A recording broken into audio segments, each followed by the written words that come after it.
Why would the goal not be to collect Bitcoin? I mean, it's the best form of money. It's not corruptible. It's also programmable. But once a human's not in the loop, you have basically what you do, like, with an agent where you go say, hey, I want to buy a pair of shoes. They look like this and this and this. You have access to my credit card or my Bitcoin or my, Venmo account or whatever. For the next 2 hours, you can spend $200, go, and then presumably, once it starts working well enough, it'll come back, say, how do you like these sneakers? And you say yes or no, and you figure it out.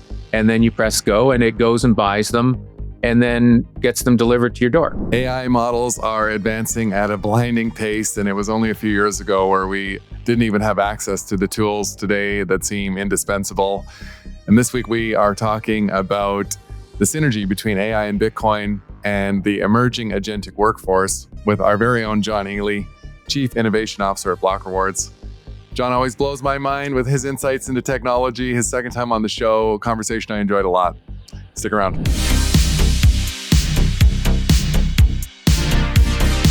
All right, welcome to another episode of the Block Reward podcast. This week we are joined by a member of the Block Rewards team, a return guest, our Chief Innovation Officer, John Ely. John, welcome back to the show. It's been too long. It has been. Scott, thanks for having me on. Always love all the guests you got. So proud to be on here a second time. And things are good. When you first came on the show, we were talking about information theory and sort of the evolution of Bitcoin technology. You're among many other things, you're a technologist, and today's conversation is going to be more centered around AI and some of the work you're doing for us and with respect to AI. But yeah, why don't we just start at 50,000 feet and with a picture of how you see what's going on today, and we'll go from there. Thanks. Sounds good. Yeah, I mean, last week I thought it was pretty interesting when Tesla announced that they had just produced the first car that drove off the production line, drove itself to its first customer, fully autonomous on highways, driving for 20 minutes, parking itself in their driveway, and then, able to be used by the customer. I think that's a pretty cool landmark and a sign of the times. I mean, if we can use AI to navigate the real world and have full self-driving cars, and it seems like Elon Musk's vision of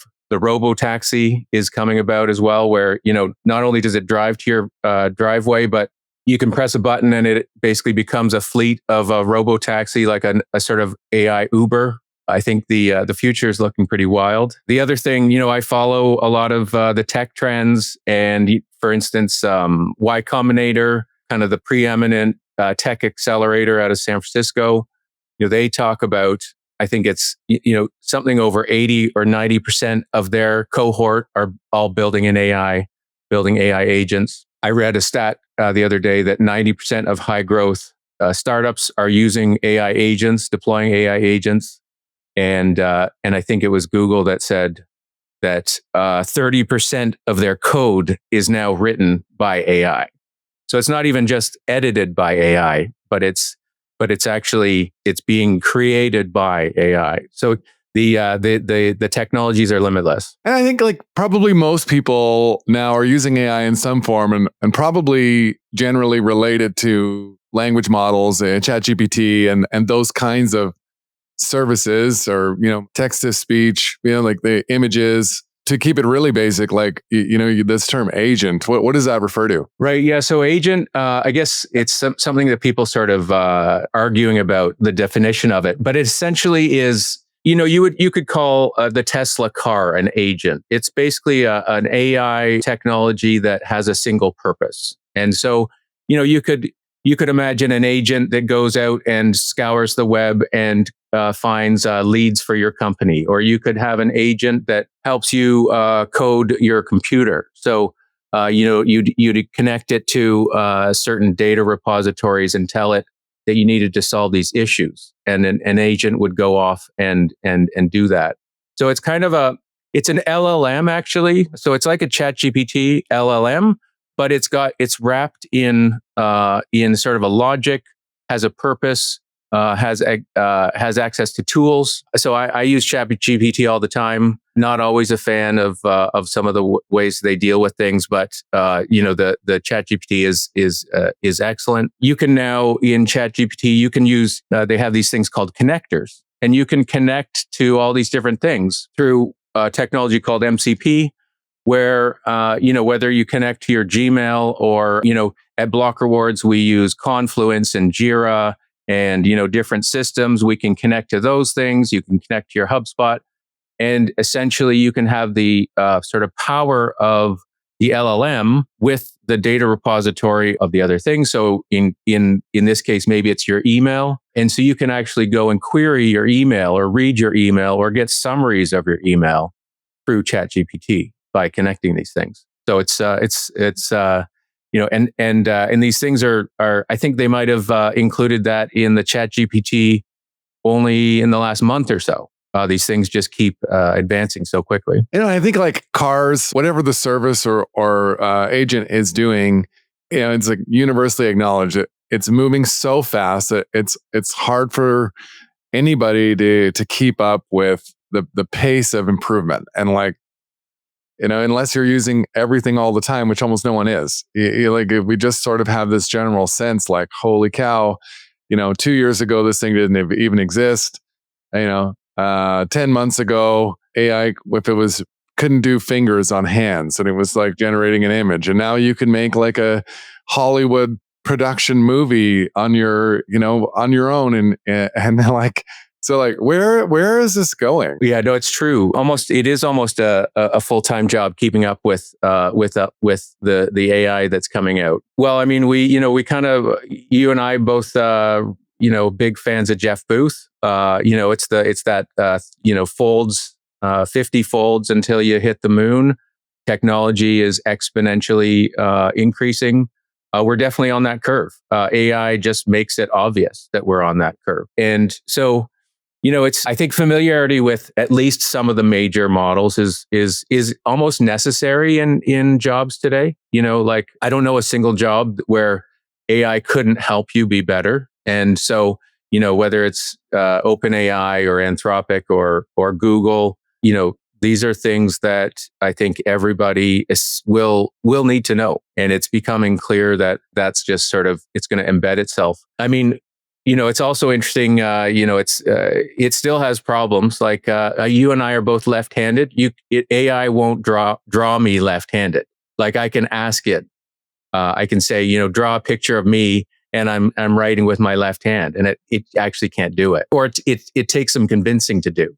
And so essentially, it's been building off of the knowledge it was given by the internet, by scraping the internet. And when you ask it to show an old school watch, it'll almost always do it at 10 minutes to 10 minutes after 2, because of that's just what every watch ad ever shows, is because it's a nice looking display. The two lines look good on a watch that way. But what's interesting is it learns by taking in data all over the place and sort of sucking it in. And so it has these biases. But then, what it eventually does is it becomes smart enough to become more general purpose as opposed to get caught in the details. And so these are sort of the waves that's happening. And so, for instance, Andrej Karpathy, who used to be the head of AI at Tesla, he's off doing something else. He's one of these guys that he's always he's a great follow on Twitter, and he's always talking about sort of the future of where these things are going. And his last one was something about how the next sort of $1 million or billion or $1 trillion idea, presumably, is just this very small, very compact, general purpose, based on large language model intelligence that can go onto any device, and just essentially without. It doesn't know the history of the world. It doesn't need to know. It's got access to tools, so it can always look up what it needs to know. So it knows, vaguely who William the Conqueror is, but it doesn't know any of its history. These things actually become smaller and smaller as they resolve information. And so, with that, essentially AI is going to be embedded in everything, and everything's going to have a certain, ability to reason and logic. Just like you see these chat GPT now doing, adding that sort of level of reasoning to AI. But yeah, back, I loved it when, Saylor got up on stage and started talking about how he used deep research to basically create those MicroStrategy, other products like Strike and Strife and all that. I had kind of become obsessed with deep research, but I didn't know how, if other people were using something better or, but hearing what he did with it made me realize how, that we were both on the same track. And essentially what he did with that, and, I think today what Strike and Strife, they're ripping, they're ripping higher. I think they're bound to go even higher. But Saylor essentially used deep research, which is, for those who haven't used it, essentially an agent.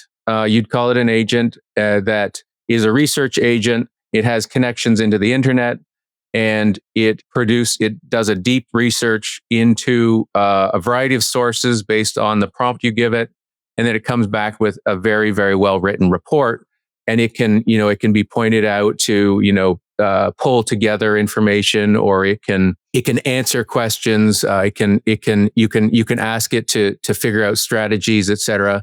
And what Saylor did was I'm no financial engineer like he is, but he essentially took his engineering knowledge and his knowledge of financial products and said to ChatGPT deep research, I want to create these perpetual bonds that are converted in, backed by Bitcoin, all these different things that he wanted to do, because in Saylor's case, he knows what people want to buy. He knows they need fixed income products of different sorts because the bond market is dead and a traditional bond market is doing very poorly. And so he's going and creating, like these convertible perpetual bonds. And the way he did it was by asking deep research and probing deep research.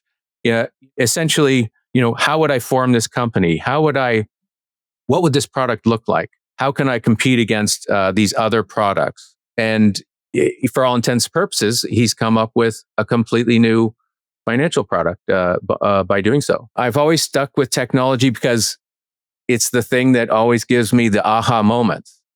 Like it's it was the internet before, in the 90s, I kind of realized, holy shit, all computers are going to be connected to each other, and we're going to be building applications in the internet. That was pretty wild for me to kind of understand, because I had spent, I know you also grew up playing video games, right? And, I grew up in like the late 70s playing Atari 2600, Space Invaders and Asteroids. And, those things were like super rudimentary, but super fun and very, very new at the time. Of course, an Atari 2600 was never connected to the internet, right? Like it was just this little machine that you play with on your TV.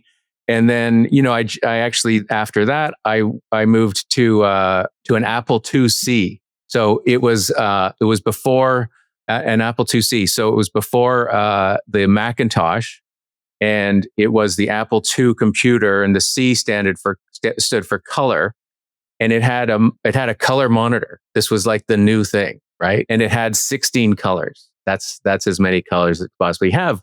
But the thing is, this thing didn't even have a hard drive. It was just a computer that ran off of floppy disks and could play games. And it had to save all of its information onto floppy disks. And then what was amazing is if you got far enough along in a game, you'd have to switch floppy disks because the game was on a different floppy disk. So it's so the thing is that after sort of being so focused on these computers and these sort of digital machines that were not connected to the internet. And I only was able to play all these games because my brother was at university and he copied them off of people and gave me copies of them. Like that was the only way to get these games. You had no other way. Or you could go to a software store, but you'd pay $100 for one title. So, but until the internet, you were sort of an island. And then And then that was the big aha moment.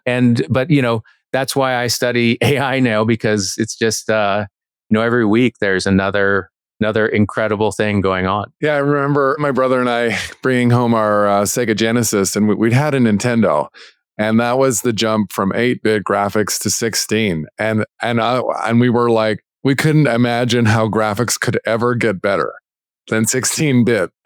Yes, slow resolution. I mean, we were just happy that the motion could work. I remember the Atari 26 controller; it could just go up, down, left, and right. Like that's all, and then the button. So there were maybe 4 commands, but yeah. So yeah, and then here today, so I start playing with these coding tools, right? So there's this, everyone's talking about vibe coding. So coding with AI. So I don't, I did a bit of coding in my career, but I never stuck to it. And I knew that other people would be better at it. So I was better to kind of employ people who did it as opposed to kind of doing it myself. But, I play with, whether it's Claude Code or earlier Claude, or presumably with ChatGPT, Operator, or Codex, you could probably do the same thing. But basically, you can, in one single text prompt, you can ask it to create a clone of Space Invaders, and it'll go off. This is sort of the agentic part of it. It goes off with a single task. And then what they found is that if it needs to do a deeper task, it then actually outputs first a kind of plan. Okay, so it asks itself, okay, how am I going to do this? Break down all the steps. Give me a plan, because it outputs it and then uses that as a step-by-step guide, and then zooms in on each step. So this is how they become more than just one-shot LLMs. They become a sort of series or algorithm in itself. And then once you add the ability for it to check its own work. So for instance, Claude Code will go off and create something, and then take a screenshot of it, look at the screenshot, and says, does this look like what it should look like? So these agents essentially have the ability to plan and reason and then evaluate their own work. And so, I mean, once that kind of stuff, I mean, these Y Combinator companies, they're all going to be launching in the next 6 to 12 months. And they will all do this kind of thing. We see some of them now, but I think it's going to be an entire wave of products. And so, but even today, like, Block Rewards, we're not, you couldn't say we're an AI company. There's, our app is not an AI app, but we use AI to code some of our software. We use it to do help with customer support. You can use it in branding. You can use it in basically any area of research. You can use deep research to learn the regulations, the systems of regulations. And so, it's just like every company, I started realizing every company was going to be an internet company. And every company also is essentially becoming an AI company. And, how long will it be before, our dev team is literally deploying different coding agents in our tech stack? Like we're using it here and there, but essentially, you'll have these well-trained UX UI engineers, the front end developers, back end developers. Once these systems are able to kind of have these agents working on their own, checking in and out code, so there's no interference, though the software building will be so much different. And we're also, we have AI in the roadmap for our various products and how they can evolve. And, any company that's using software these days, it's just a regular part. So yeah, fascinating stuff. Just back to the Apple IIc and the Atari 2600. You and I both went all in, I think, 2020 or 2019 on Bitcoin. And, I basically knew I wanted to sell my property and put it into Bitcoin. And so during that, because it was you could see that the bull run was coming back. I needed to get more committed to Bitcoin. And in so doing, I cleared out a bunch of my basement and had a box that was my Atari 2600 and a box that was my Apple IIc, and I sold them. because I'm like, these are cool, but I kept them because they were accruing value, but I knew it was better to put them in Bitcoin at that point. And so yeah, that was fun. The other thing, I mean, you're a chess player, right? Yeah, yeah. Chess was the first problem that they tried to solve in AI, and so AI is not new. I think it was in the 50s. Claude Shannon was first building a chess machine, and it was only powerful enough to do the last 5 steps of chess. But then it got better and better and better. And I think it was 90s when they had built a chess machine that could beat the best human. Gary Kasparov. It beat him. I can't remember the year properly, but and then also, did you see that Netflix series with on Go, the Alpha Go? Yeah, I was going to bring this up. I think the Go documentary really was the first time I started thinking a lot about AI, because there are just so many. I mean, there's a lot of different potential moves and permutations in a chess game, but Go is like infinitely more complex. And after Kasparov was defeated, where it went was like, well, we'll never be able to have an AI that can beat the world's best Go players. Go is this Asian board game that has it looks like a checkerboard, but it's 4 times as big. And yeah, for anyone who's listening, that is a really incredible show. They I think in 2016 or 2017, deep learning created a program that was able to actually think of moves that were so abstract that the human spectators couldn't even believe what they were seeing. Yeah. There was that one move that was, I think sometimes they call it the God move or the divine move or something. And it was at that time, the AlphaGo had an advantage, but the humans seemed to sort of start to confuse it in a sense. Like it had on its heels.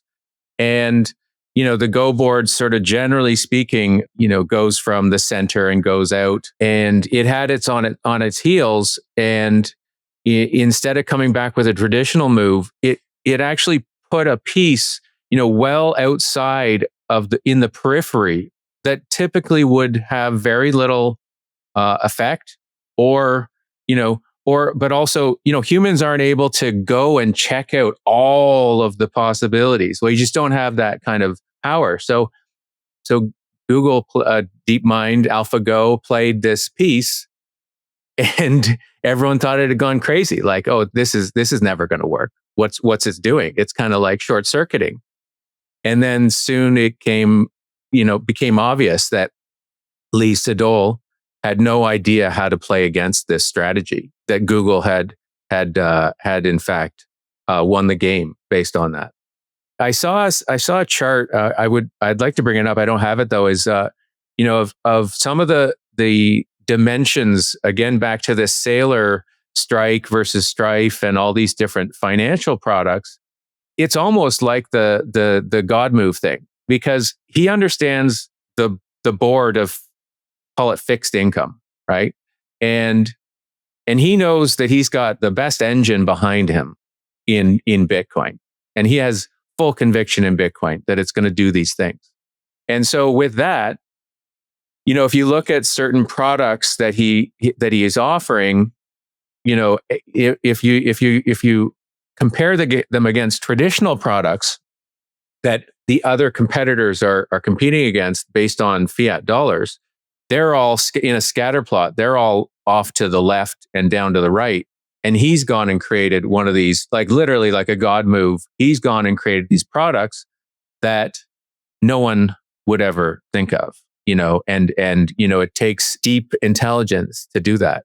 So it's pretty fascinating. So, we were talking about automatic self-driving cars and the robotaxi and solo single purpose agents in the workplace.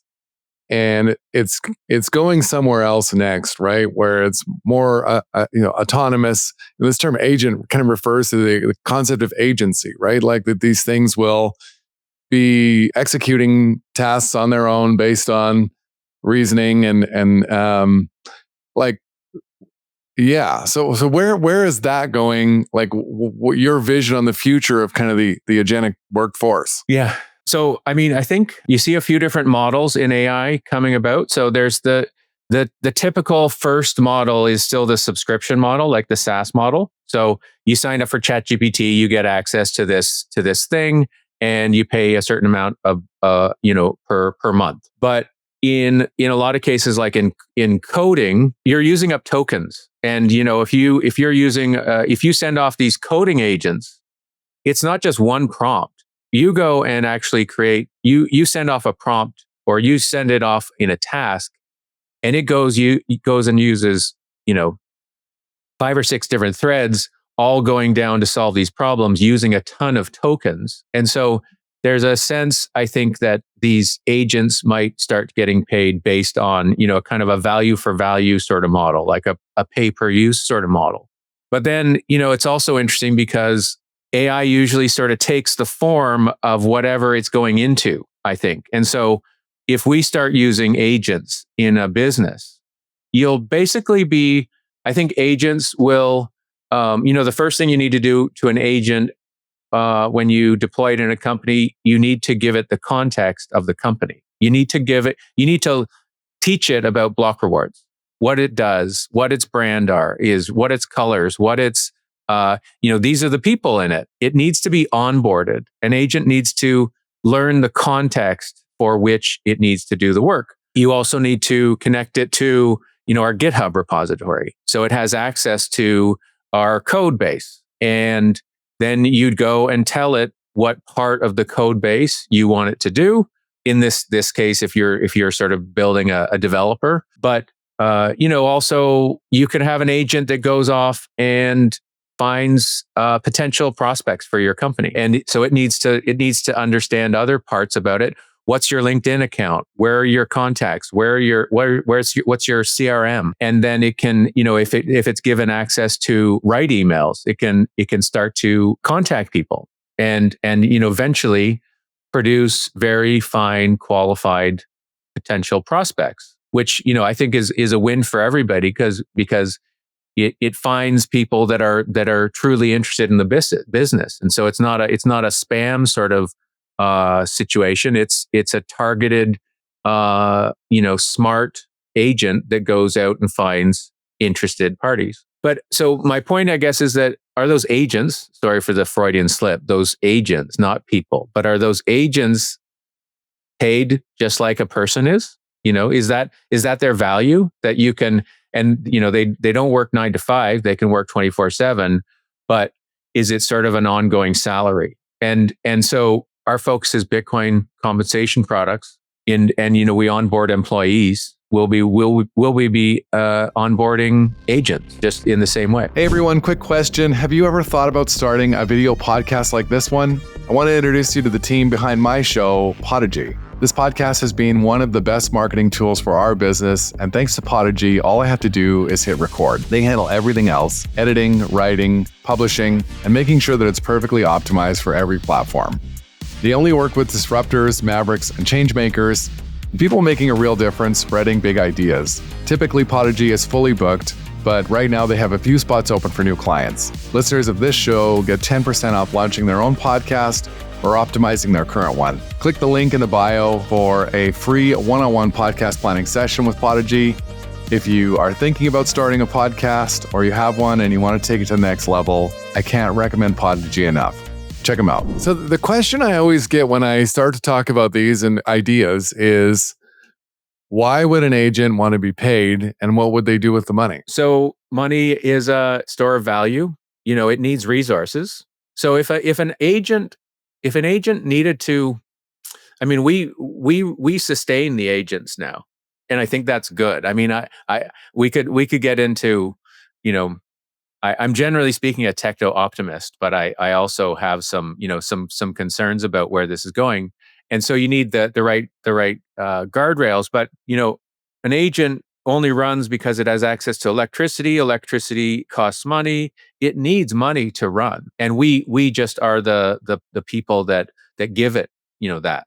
But the two main sort of genres, if you will, of AI that have really exploded are that, this LLM stuff is all generative AI, generating things based on text prompts. But then there's reinforced learning, and in the game of chess and the game of Go, and to learn that stuff, you need to give it a goal.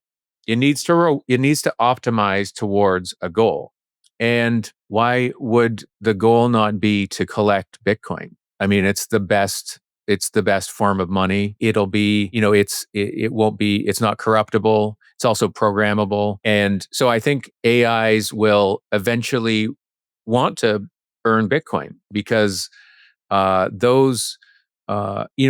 think it's better that we have humans in the loop. But once a human's not in the loop, you have basically what you do, like, whether we've talked about to other companies who are really doing interesting things with payments, with digital currencies. And what they're talking about is essentially an agent where you go say, hey, I want to buy a pair of shoes. They look like this and this and this. You have access to my credit card or my Bitcoin or my Venmo account or whatever for the next 2 hours. You can spend $200. Go, and then presumably once it starts working well enough, connected to Amazon, et cetera, it'll come back, say, how do you like these sneakers? And you say yes or no, and you figure it out. And then you press go, and it goes and buys them and then gets them delivered to your door. So I think that eventually payments is always the hardest part to add to something. But payments are necessary in order for an agent to do things. And so if we're talking about coding as well, if you build an AI agent that is a developer, it may need to access things that require money. It might need a tool that costs money. It might need to get access to data that costs money. So in order for these things to become more autonomous, they need access to some kind of money. I think eventually it'll be Bitcoin. I think there'll be lots of things that are earning stable coins and US dollars and Stripe. Stripe is getting involved. Stripe is spending a ton of money trying to win that payments layer. Coinbase also, I'm a big fan of the L402 Lightning Labs protocol, but Coinbase came out with C402, which is basically like a stablecoin version, which enables payments, low level payments with US dollars, US dollar stablecoins.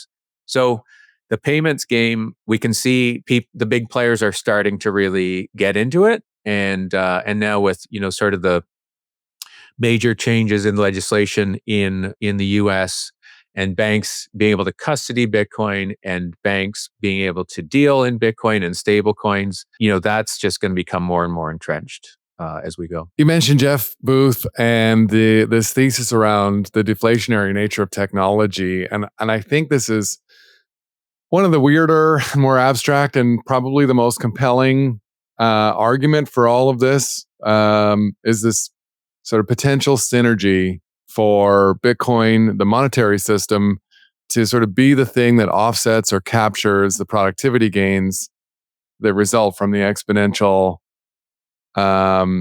effectiveness and capacity of AI. And I mean, maybe we could just talk about that for a little bit. And because I think that this is one of those things that if you're not really deep in one or both subjects, it's a lot to wrap your head around. Yeah, for sure. Jeff sees the future. It's Jeff lives in the future. You can every word you hear, it's like, oh shit, this guy's got it figured out. And so I think in some way or another, a lot of the productivity gains will be accrued through AI into some form of money, and and I think it's Bitcoin eventually, and through a sort of payment system with Bitcoin in there, and potentially stablecoins, or stablecoins for now. But like, what happens when? I mean, even the Magnificent Seven, they're all essentially AI companies, and Meta, Apple, Microsoft, Amazon, Nvidia, Tesla, right?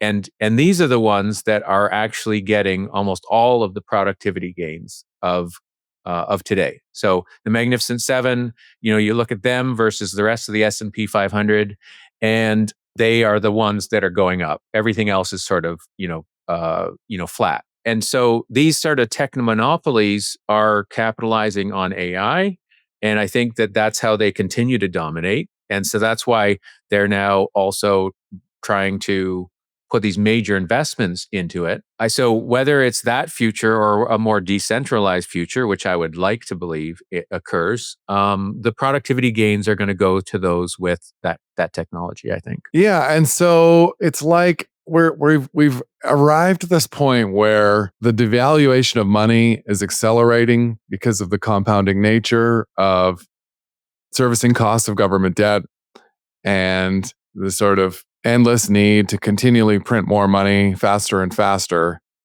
And like this is happening concurrent to what we should start to see where it becomes undeniable that things are becoming cheaper as a result of, presumably you could have, if you can have one AI bot doing your sales, you could have 100,000 doing that work, and they're all doing it 24/7. And, I think of things like legal or accounting, and these are tasks that were high skilled work done by highly educated people that today ChatGPT can do, in seconds. This is true of like most like I think is like the original feeling in general was that AI would first come for blue collar work, and it seems like the opposite's true. Like it's the white collar stuff that is really vulnerable. And so as that work becomes, it's like AI is like democratizing education and skill. It's making these things available to everyone. And so you have these two things happening at the same time. And then at the other, it literally, headed in the opposite direction. We have this hardening form of finite money that may be the only way to actually measure sort of the exponential growth in compute. I think essentially the fiat system is the trillions and trillions of dollars that are now going into AI compute are a sign, and the fact that they're they're such large numbers is almost indicative of the fact that we're at the becoming close to the end of the fiat regime, and essentially whether it be a country selling their fiat money for Bitcoin, or companies putting their corporate balance sheet in Bitcoin. They're, to me and to us, the trend is that people will start to learn that you need to put it in a system whose denominator is not a dollar or not a fiat currency, and that will be Bitcoin. And yeah, I mean, it's almost like Moore's law, where the amount of compute doubled every 18 months or whatever it is, and the amount of the amount of AI that the capabilities of AI doubling all the time. We're on these curves, and eventually the best money wins. I think the best money wins, and that money is Bitcoin. Maybe as we wrap it up, John, you're always like reluctant to forecast things, further out than 2027. But what's a bold prediction for something we can expect to see play out maybe in the next year and a half? A bold prediction, interesting. This is a little bit different than maybe you'd think the answer would be, but I've been amazed at how creative AI can be, and how and these tools, right? And whether it's taking over Hollywood, or because it's doing these feature length films that are very convincing, or writing incredible poetry, or writing all these weird experiments with agents that can do all these different things, and image generation. And we still haven't seen a great work of art done by AI. I don't think. Maybe there's certainly examples, and people are building interesting things, but eventually we'll see a piece of art, or a film, or a book, or something that's purely AI that will stand the test of time in the pantheon of great works, right? And is that 2027? Is that 2028? I can imagine. Like, to me, I think it was in the end of the 1700s, there was someone named Thomas Young, and there was a book written that he was the last man who knew everything, because human knowledge was kind of exploding after that, the Industrial Revolution, but before that, a very, very smart person could kind of know everything about sort of human progress. That's probably a little bit Eurocentric, presumably. So you could question it, but that concept is true in some way, or it's valid in some way. But these LLMs, they kind of know everything again in a way, especially with tool use and the ability to research and all that. So something that now knows everything today, it should be able to create a piece of art, a work of literature that no one else could possibly imagine. So I think that would be cool. That would be my bold prediction in the next 5 years. Yeah, that's really cool. I didn't know how you're going to answer that, and makes me think of your own forays into co-authoring a mystery novel with AI, and yeah, maybe it'll be you. Yeah, maybe I'll have to work on it. Yeah, it's not that far. I think people will do it. Yeah. John, it's always a pleasure, and I know we'll do this again. So thanks for coming back. And if you're listening and you made it all the way to the end of the episode, I want to thank you as well for tuning in, and hope to see you again next week. Thanks, Scott. Thanks for listening to this episode of The Block Reward. We're trying to do something different here, creating accessible conversations meant for people who aren't obsessed with Bitcoin. If you found this episode informative and engaging, hit that subscribe button to make sure you stay updated with future episodes. Your feedback matters. We'd greatly appreciate it if you could take a moment to share your reviews and help us with our goal of creating Bitcoin content that is simple and easy to understand. Bitcoin has an important role to play in the future of finance. It will change the way we save, spend, and invest. Discover why Bitcoin offers a game-changing opportunity for forward-thinking employers by visiting blockrewards.ca. Block Rewards' mission is helping Canadian employers implement strategies for integrating Bitcoin into compensation and benefits, supercharge your recruitment and retention strategies, and help your team members plan for the rising cost of living by rewarding their work with the hardest money ever invented. Big shout out to Podigy, our production team that makes all this possible, and BMX Escape for producing our music. Bitcoin is an expansive and dense topic many people walk away from early. To Bitcoin enthusiasts looking for that podcast they can share with friends, family, and colleagues, one they'll actually listen to, we hope that is us. The content of these conversations is meant to be provided for information purposes only. Nothing here is investment advice. Bitcoin is a big topic. Be sure to do your own research before making any personal financial decisions. Thanks for listening.